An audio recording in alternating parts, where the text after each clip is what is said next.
आज के वीडियो में हम लोग पढ़ने वाले हैं क्लास 9 का केमिस्ट्री का first chapter matter in our surroundings, हमारे चारों तरफ पदार्थ। इसके पहले वाले वीडियो में मैंने बताया था फिजिक्स का फर्स्ट चैप्टर, जो कि आपको मैं इतना बता दिया हूँ कि आप उसमें से सभी टॉपिक को स्टडी करने में कम से कम 4 घंटे लग जाएंगे, ठीक ना। उसके बाद उसमें न्यूमेरिकल्स बनाएंगे, बहुत सारी चीजें आएंगी, प्रॉब्लम्स आएंगे। प्रॉब्लम्स को पूछने का तरीका मैंने बताया हुआ है, अगर शॉर्ट है तो आप कमेंट में डाल सकते हैं, नहीं तो स्कूल के व्हाट्सएप ग्रुप पर आप उस प्रॉब्लम को डालें, वो मेरे पास आएगा, मैं बनाऊंगा उसको, नहीं तो मेरा खुद का एक ग्रुप है, ठीक है।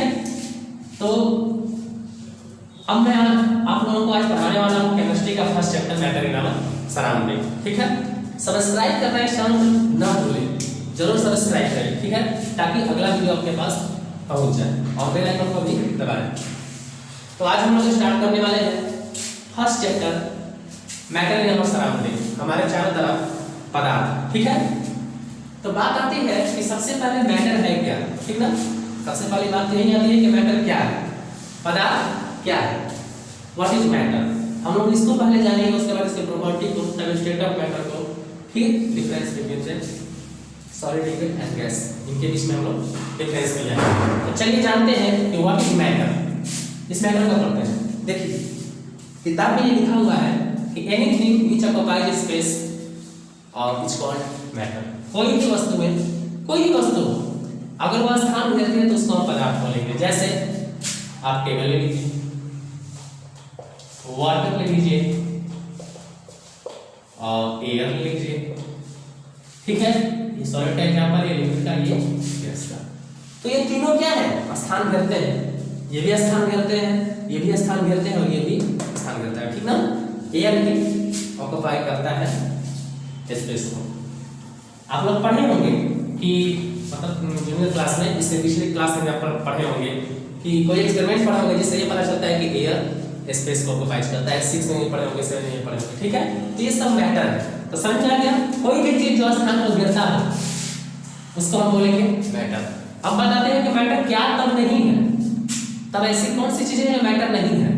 तो देखिए जो मैटर नहीं है वैसी बहुत सारी चीजें हैं जो स्थान पर घेरती हो, जैसे लव, प्यार। प्यार क्या स्थान घेरा, कोई नहीं। हेट, ये सब ऐसी इमोशनल चीजें हैं जो स्थान में घेरती हैं, तो ये सब मैटर में नहीं आएंगी, नॉट मैटर, ठीक है, ये मैटर में नहीं आएंगी। अब हम लोग बात करते हैं कि प्रॉपर्टीज ऑफ मैटर।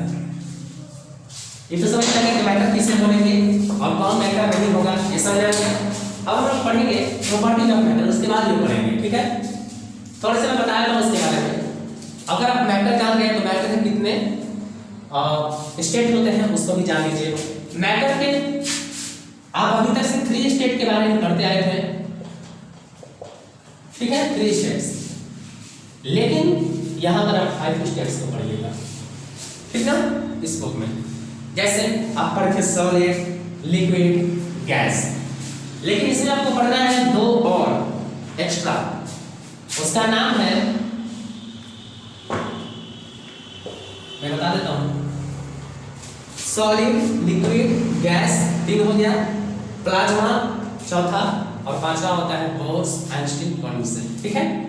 तो ये हम लोगों को पढ़ना है। चलिए हम लोग प्रॉपर्टी ऑफ मैटर के बारे में पढ़ लेते हैं, ठीक ना।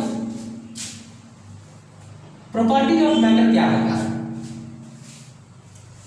किसी दिए गए पदार्थ की गुण। गुण क्या क्या आएगा, फर्स्ट प्रॉपर्टी, याद रखिएगा, हम लोग ये पढ़ रहे हैं।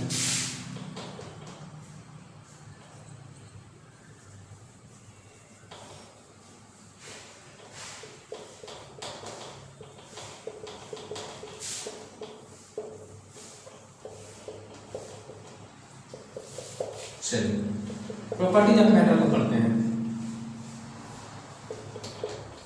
फर्स्ट गुण, फर्स्ट प्रॉपर्टी, देखिए कोई भी जो मैटर होता है ना, वो उसकी पहली गुण यही है कि कोई भी मैटर वह छोटे छोटे पार्टिकल से मिल करके बना होता है। A matter is made up of very teeny particles, ठीक ना। एक पदार्थ जो होता है वो बहुत ही छोटे छोटे कणों से मिल करके बना होता है।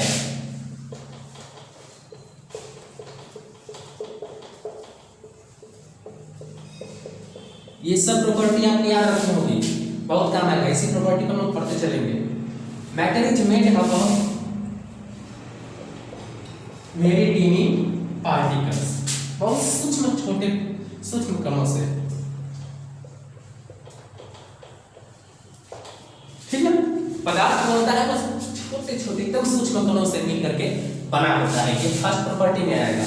सेकेंड, दूसरा, अब बात आती है कि वो छोटे छोटे कणों से मिलकर बने होते हैं, तो दूसरी गुण ये है उसकी कि वो जो छोटे छोटे कणों से मिलकर बने होते हैं, वो छोटे छोटे कण जो होते हैं वो हमेशा, वो छोटे छोटे पार्टिकल्स जो होते हैं वो हमेशा मौसम में रहते हैं। यानी सेकेंड प्रॉपर्टी ये होगी कि the particles of matter are always in motion.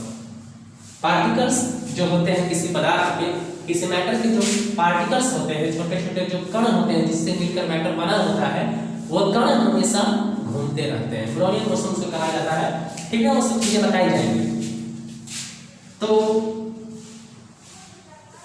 Second property,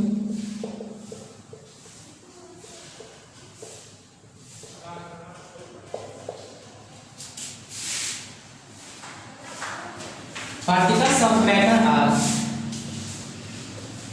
always moving, चाहे in motion, always in motion। पदार्थ जो कणें होती है ना, वो हमेशा गति में होती है, ब्रोनियन मोशन में हमेशा वो होती है, घूमते रहती है। अब इसके लिए बहुत सारे एक्सपेरिमेंट हैं जिससे आप पता लगा सकते हैं कि क्या वो घूमते रहते हैं। बहुत सारे एक्सपेरिमेंट हैं, ठीक ना। तीसरा, बुक में पढ़िए, सभी एक्सपेरिमेंट मिल जाएंगे आपको, ठीक है। ये दूसरा मतलब ये सब हमेशा याद रखिएगा, ये सब काम आने वाले हैं। ये सब अभी समझ में आ रहा है तो हाँ ठीक याद कर लिए, लेकिन इस पर इतना क्वेश्चन बनेगा ना और इतना टॉपिक्स आएंगे जो सभी इससे इंटरलिंक्ड होंगे, सभी इस पर बेस्ड होंगे। तो इसको आपको जानना बहुत ही जरूरी है। पार्टिकल्स ऑफ मैटर आपको काम करेगा सॉलिड लिक्विड गैस को समझने में, ठीक है, इसलिए मैं बोल रहा हूँ। अब हम तीसरी प्रॉपर्टी की बात करते हैं। देखिए, तीसरी प्रॉपर्टी की अगर बात किया जाए तो सबसे पहले हम ये जानेंगे कि पहली प्रॉपर्टी पार्टिकल्स के मैटर के जो पार्टिकल्स होते हैं वो हमेशा, पहली प्रॉपर्टी हम लोग ये जाने कि जो मैटर होता है वो छोटे छोटे कणों से मिलकर बना होता है। फिर दूसरी प्रॉपर्टी ये जाने कि पार्टिकल्स जो होते हैं वो हमेशा मोशन में होते हैं। और तीसरी प्रॉपर्टी यह है कि पार्टिकल्स, यानी ध्यान से सुनिएगा, तीसरा गुण, किसी दिए गए मैटर के जो पार्टिकल्स होते हैं उनके बीच में हमेशा स्पेस होता है। यानी तीसरी गुण ये आएगी कि the particles of matter have space between them. यानी जो पदार्थ के जो कण होते हैं, पदार्थ की जो कणें होती हैं उनके बीच में हमेशा स्पेस होता है, ठीक ना।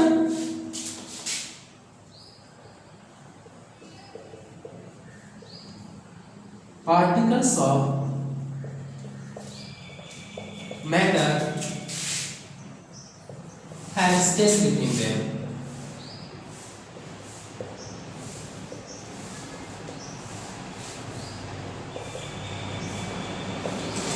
Particles of matter have space between them. पदार्थ की जो कणें होती हैं उनके बीच में हमेशा स्थान होता है।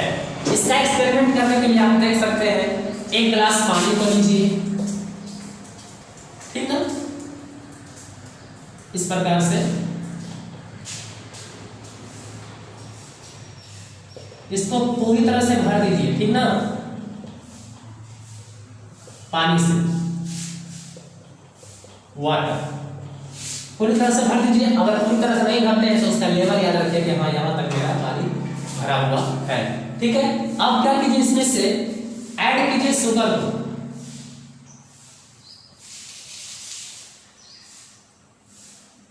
चाहे कोई भी आप ले सकते हैं, बहुत सारे पदार्थ आते हैं, सॉल्वेंट, ये तो सॉल्वेंट हो गया सॉलिड के रूप में। चलिए शुगर में तो साल्ट को भी लीजिए,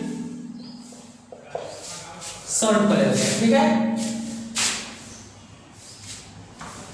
अब हम लोग देखते हैं कि सॉल्ट को जब हम इसमें ऐड करते तो सॉल्ट को जब ऐड करते हैं तो देखते हैं कि ये ऐड करने के बाद उसको मिक्स कर देते हैं तो देखते हैं कि इस पानी का लेवल जो है अब होता ही नहीं है, ठीक ना। यानी अगर आप एक गिलास पानी लेते हैं उसमें सॉल्ट ऐड कर देते हैं तो देखते हैं कि उसमें उसका लेवल तो अब होता ही नहीं है। इसका मतलब क्या समझाया कि वो जो सॉल्ट है वो कहाँ गया, वो जो सॉल्ट है चाहे कोई भी शुगर का प्रिय है, कोई भी आप सॉल्ट के रूप में ले सकते हैं जो उस पर जाकर घुल जाए, घुलने वाले सब्सटेंस को आप ले सकते हैं, ठीक ना। तो आखिर उस पानी का जो लेवल है स्तर है वो क्यों नहीं राइज हुआ? हमने तो उसमें पहले पानी में इतना तक पानी था, सॉल्ट है तो बढ़ जाना चाहिए, पानी नहीं बढ़ा, क्यों? क्योंकि वाटर के जो पार्टिकल्स हैं उनके बीच में जो स्पेस है उसी स्पेस में जाकर के सॉल्ट डिजॉल्व हो गया है, उसी स्थान में वो चला गया है। ठीक उसी प्रकार आप इसको समझने के लिए थोड़ा सा और इसको एक्सप्लेन कीजिए कि साल पर साल हम डालते रहे उसमें, ठीक है, और उसको मिलाते रहे, एक समय ऐसा भी आएगा तो उसका पूरा स्थान भर जाएगा, तब उसका मतलब ये हुआ कि उसमें नमक नहीं घुलेगा। वो सब चीजें से हम लोगों को पढ़ना है कंसंट्रेशन के बारे में, अभी नहीं, बस अभी हमको समझाने के लिए इतना बोल दूं कि अगर एक गिलास आप पानी लेते हैं उसका लेवल आप रखते हैं इतना तक, पानी में पूरा भर लीजिए, उसके बाद सॉल्ट डालेंगे तो पानी गिरना चाहिए ना, नहीं गिरेगा। आप उसको मिलाते हैं तो नहीं तो उसका लेवल राइज नहीं करेगा, थोड़ा सा कम भी लिएगा तो क्यों, कोई पूछा क्यों नहीं राइज करेगा? तो आप बोलिए कि सॉल्ट जो है उस वाटर के जो पार्टिकल्स हैं उनके बीच में स्पेस है जो उसी में जाकर के वो सेटल हो गया है, उसी को बोलते हैं कि डिजॉल्व हो गया है, तभी तो लेवल राइज हो गया, ठीक है। तो ये एक्सपेरिमेंट शो करता है कि पार्टिकल्स जो होते हैं उनके बीच में हमेशा स्पेस होता है।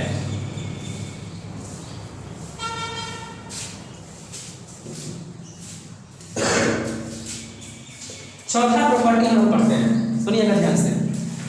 फोर्थ प्रॉपर्टी, चौथा गुण ये है किसी दिए गए मैटर का पार्टिकल्स जो होते हैं उसकी फोर्थ प्रॉपर्टी आती है कि कोई भी मैटर के जो पार्टिकल्स होते हैं वो हमेशा एक दूसरे को एक फोर्स से, जिसको इंटरमोलिकुलर अट्रैक्शन फोर्स कहा जाता है, उस फोर्स से उसको अट्रैक्ट करते रहते हैं।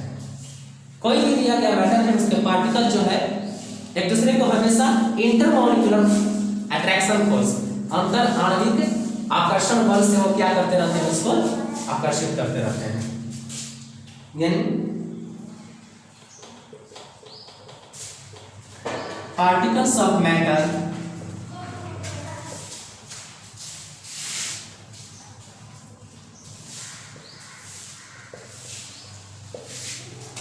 अट्रैक्ट ईच अदर, मैटर के जो पार्टिकल्स होते हैं वो एक दूसरे को अट्रैक्ट करते रहते हैं, यानी एक दूसरे को वो आकर्षित करते रहते हैं, उसको इंटरमोलिकुलर अट्रैक्शन फोर्स बोला जाता है। इसमें और सारी प्रॉपर्टीज आएंगी, आप बुक में देख लीजिएगा। जो हमको लगता है कि मैटर जो है वो बना होता है छोटे छोटे कणों से, ये पहली प्रॉपर्टी है इसकी। और ये पार्टिकल्स जो होते हैं हमेशा मोशन में होते हैं, उनके बीच में स्पेस होता है, वो एक दूसरे को अट्रैक्ट करते रहते हैं। ये सब इस पार्टिकल के गुण हैं, ठीक ना। अब हम लोग ये चार प्रॉपर्टी आप याद रखिएगा, समझ गए? ये चार प्रॉपर्टी काम आने वाला है इस चैप्टर को, हर एक टॉपिक को पढ़ने के लिए, यानी तो हमेशा काम आएगा। वैसे बात करेंगे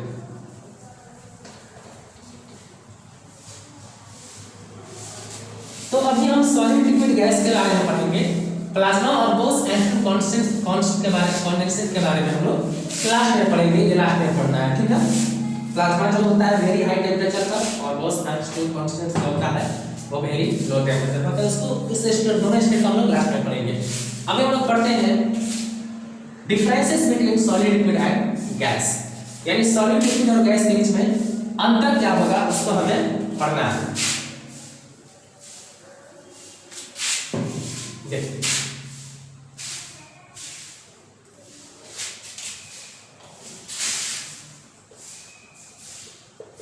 solid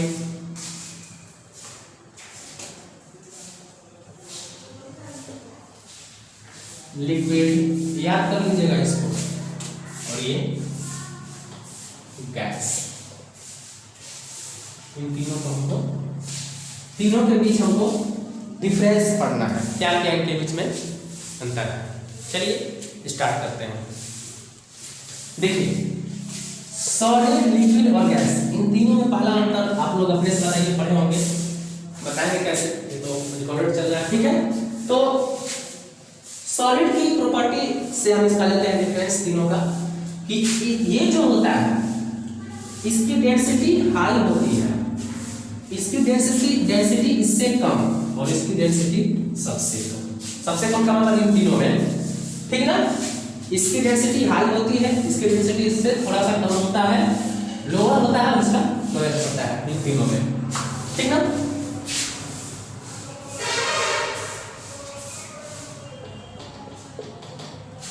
Solids have high density,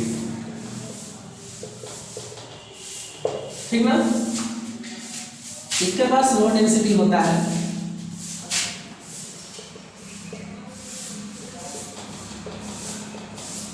liquids have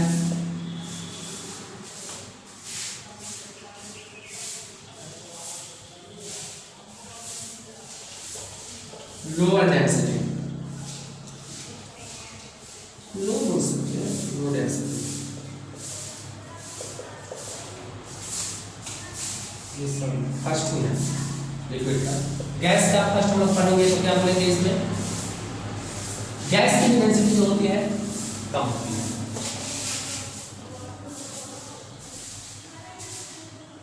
gas है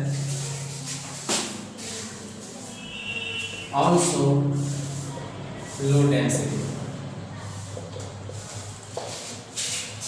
यानी सॉलिड्स जो होते हैं इसकी डेंसिटी हाई होती है, इसकी डेंसिटी इससे थोड़ी कम होती है और इसकी डेंसिटी इन तीनों में सबसे कम होती है। बात आती है कि डेंसिटी क्या होता है, what is density, mass by volume. आप पढ़े होंगे density equal to mass by volume. तो जब density equal to mass by volume होता है तो इकाई वॉल्यूम में जितने मास होंगे उतना ही अधिक उसका डेंसिटी कहलाएगा वो, यदि जितना अधिक मास है इकाई वॉल्यूम में। तो मानते हैं कि 1 मीटर क्यूब है, 1 मीटर की इकाई वॉल्यूम होगा ना, 1 मीटर क्यूब में इसका जो मास होगा वो अधिक होगा क्योंकि इसकी डेंसिटी हाई है। 1 मीटर क्यूब में उससे 1 मीटर क्यूब में इसकी मास जो है थोड़ी सी कम होगी, तभी तो ये इसकी डेंसिटी इससे कम है, और इसके 1 मीटर क्यूब में जो मास होगा वो सबसे कम होगा इन तीनों में, इसलिए इसकी डेंसिटी सबसे कम है इन तीनों में, ठीक ना। यानी डेंसिटी बराबर मास बाय वॉल्यूम, यानी इकाई वॉल्यूम में जितना मास आ जाए उसको डेंसिटी बोलते हैं। तो अगर हाई डेंसिटी है तो इकाई वॉल्यूम में हाई मास आया, इकाई वॉल्यूम में इससे कम मास और इसके इकाई वॉल्यूम में सबसे कम मास इन तीनों में। अब हम लोग बात करते हैं सेकेंड डिफरेंस की।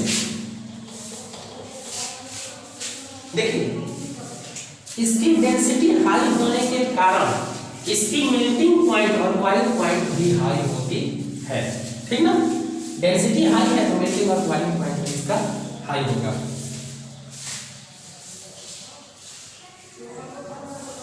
They have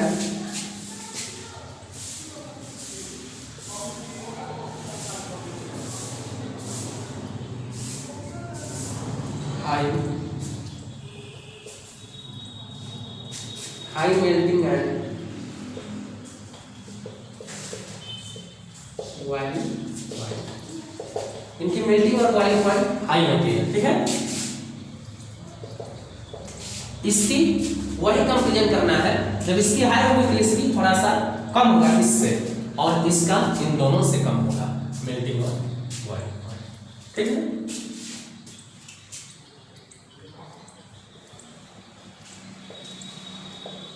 They have low melting and boiling point, ठीक है। इसकी भी कम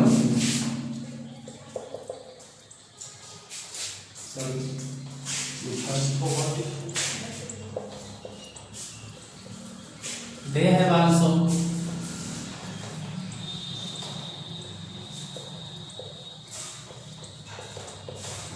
low melting and boiling point,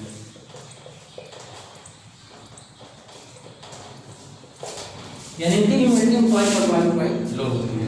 अब कंपैरिजन आपको अपने से करना है कि इसकी सबसे अधिक, इसकी इससे कम और इसकी इन तीनों में सबसे कम, ठीक है। तीसरी प्रॉपर्टी की बात करते हैं, तीसरी डिफरेंस की बात करते हैं।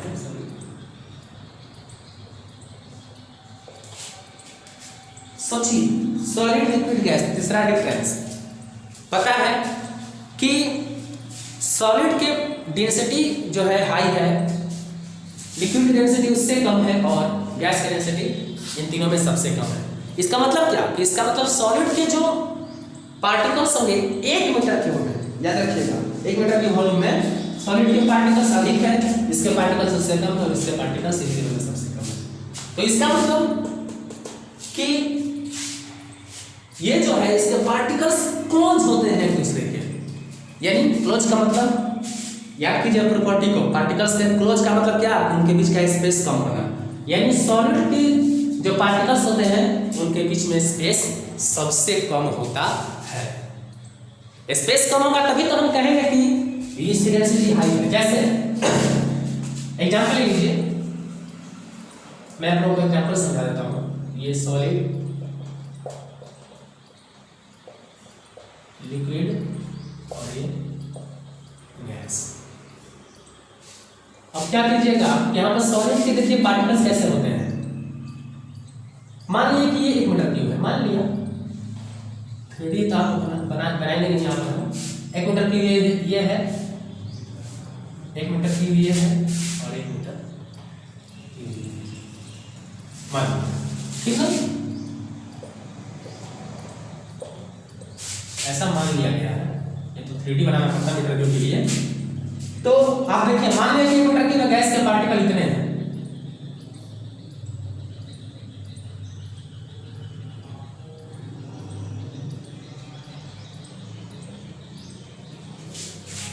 ये सब गैस के पार्टिकल हैं।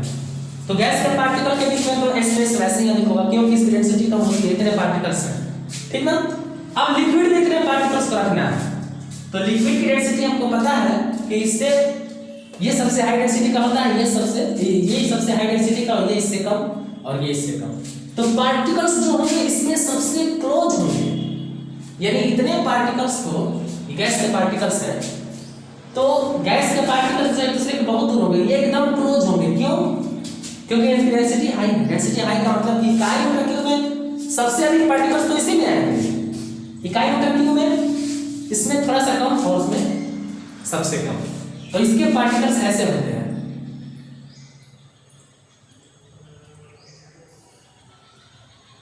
एकदम क्लोज होते हैं, थोड़ा सा स्पेस होता है।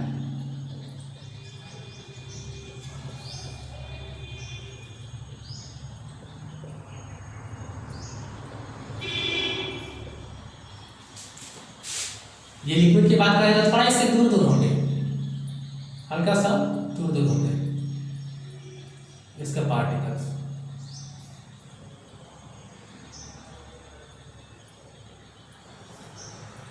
ठीक ना। और ये गैस का पार्टिकल से और दूर दूर पर।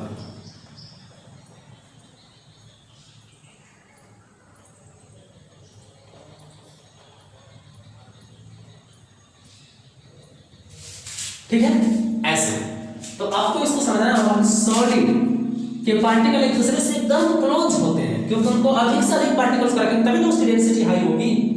यानी इकाई वॉल्यूम में जितना अधिक से अधिक पार्टिकल रख ले तो सबसे अधिक पार्टिकल्स तो इसी में होगा, तो सबसे अधिक पार्टिकल उतना ही वॉल्यूम में चाहिए एक दूसरे के नजदीक न रहेंगे।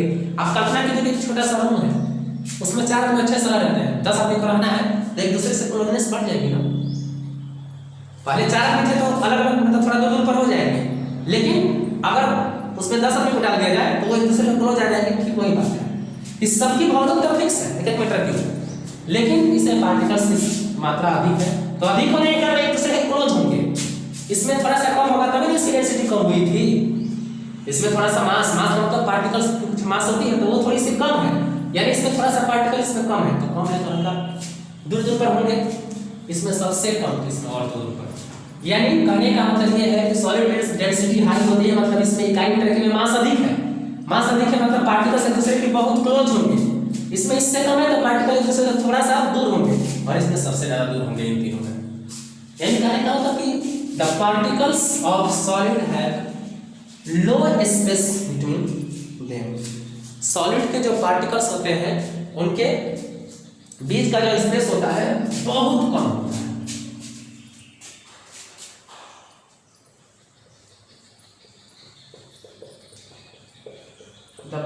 particles of solids have a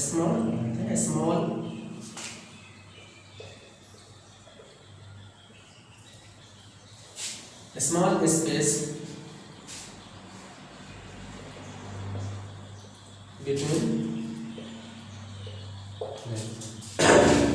यानी सॉलिड के जो पार्टिकल्स होते हैं उनके बीच में एकदम कम जगह होता है, यानी इंट्रामोलिकुलर स्पेस जो होता है इनके बीच में कम होता है, इसमें थोड़ा सा अधिक होगा। दूसरा था, अब इसका तीसरा हम लोग देखते हैं कि इसके पार्टिकल्स के बीच में जो स्पेस होगा इससे थोड़ा सा अधिक होगा।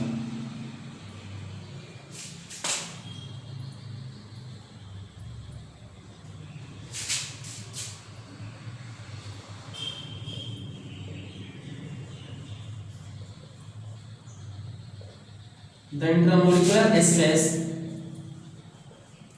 between particles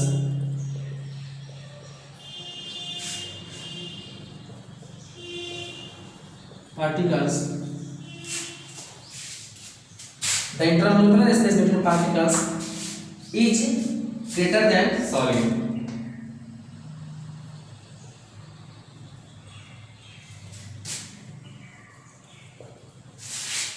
Greater than solid,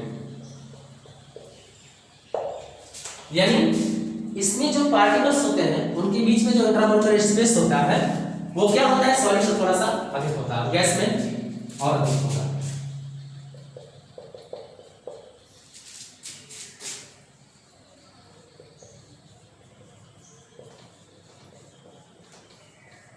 The intramolecular space between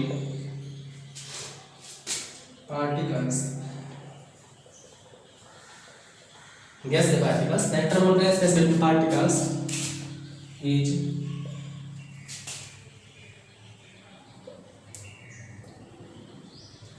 more than both solid and liquid, दोनों से अधिक होता है।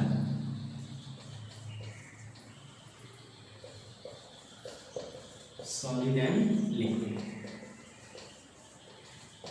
यानी जो इंट्रामोलिकुलर स्पेस इनके बीच में होता है गैसेस बीच में, वो सॉलिड और लिक्विड दोनों से अधिक होता है। ये तीसरा हो गया। इसी प्रकार से देखिए मैं आप लोगों को समझा देता हूं, हम कर सकते हैं जैसे। अब बात आती है कि इंट्रामोलिकुलर अट्रैक्शन फोर्स जब एक प्रॉपर्टी पढ़े थे पार्टिकल का, तो अपने से सोचिए कि इसके बीच में अट्रैक्शन फोर्स अधिक होगा कि इसके बीच में, कि इसके बीच में, किसके बीच में सबसे अधिक होगा? सॉलिड के पार्टिकल्स एक दूसरे से नजदीक हैं, तो नजदीक हैं तो ज्यादा तेज खींचेंगे, यानी the intermolecular attraction force between particles in solid is greater, यानी सबसे अधिक इसलिए होता है दूरी कम है तो इंटरमोलिकुलर अट्रैक्शन फोर्स सबसे अधिक होगा, इससे कम इसमें होगा और इससे कम इसमें होगा। अभी बातें आप लोगों को अपने समझ जानी है, मैं बता देता हूं कि ये सॉलिड की जो इंटरमोलिकुलर अट्रैक्शन फोर्स होती है वो सबसे अधिक होती है। क्यों? क्योंकि एक दूसरे से नजदीक है। अब सोचिए एक पार्टिकल यहाँ है, दोनों के बीच में इंटरमोलिकुलर अधिक होगा, फोर्स अधिक होगा कि इन दोनों के बीच में अधिक होगा? जो नजदीक होंगे। दूरी कम करने से अट्रैक्शन फोर्स, चाहे कोई फोर्स क्या रहता है, बढ़ जाता है। तो दूरी सबसे कम इसमें है तो इसका इंटरमोलिकुलर अट्रैक्शन फोर्स अधिक होगा, सबसे अधिक होगा। इसका इंटरमोलिकुलर अट्रैक्शन फोर्स इससे थोड़ा कम होगा, यानी इसके जो पार्टिकल एक दूसरे से थोड़ा सा कम फोर्स से खींचेंगे इसकी तुलना में, इसके पार्टिकल्स थोड़ी सी कम फोर्स से खींचेंगे, और गैस के पार्टिकल्स के बीच में इंटरमोलिकुलर अट्रैक्शन फोर्स एकदम कम होता है इन दोनों की तुलना में, क्योंकि उसके पार्टिकल्स और दूर दूर पर है। ठीक है, इसे मैंने बोला कि प्रॉपर्टी याद रखिएगा। उसके बाद इसका शेप, साइज, वॉल्यूम सब फिक्स होता है, ठीक है। इसको जिस शेप में डालेगा उस शेप में चला जाएगा, ठीक ना। और इसका तो कुछ फिक्स नहीं होता, जिस वॉल्यूम में डालेगा उसको वॉल्यूम में चला जाएगा, ठीक ना। इसका शेप फिक्स होता है, शेप फिक्स नहीं होता है, आकार नहीं फिक्स होता है, जिस आकार में डालेगा उस आकार में चला जाएगा। इसका वॉल्यूम फिक्स है, इसका वॉल्यूम नहीं फिक्स है। तो ये सब चीजें आप पढ़े होंगे और भी डिफरेंसेस मिलेंगे, आप पढ़िएगा। अगले वीडियो में हम लोग बात करेंगे कुछ अगले टॉपिक की, इसमें अभी बहुत कुछ बताना है। डिफ्यूजन हो गया, इवेपोरेशन हो गया, फिर से टेम्परेचर का क्या इसका प्रभाव पड़ता है इन तीनों पर।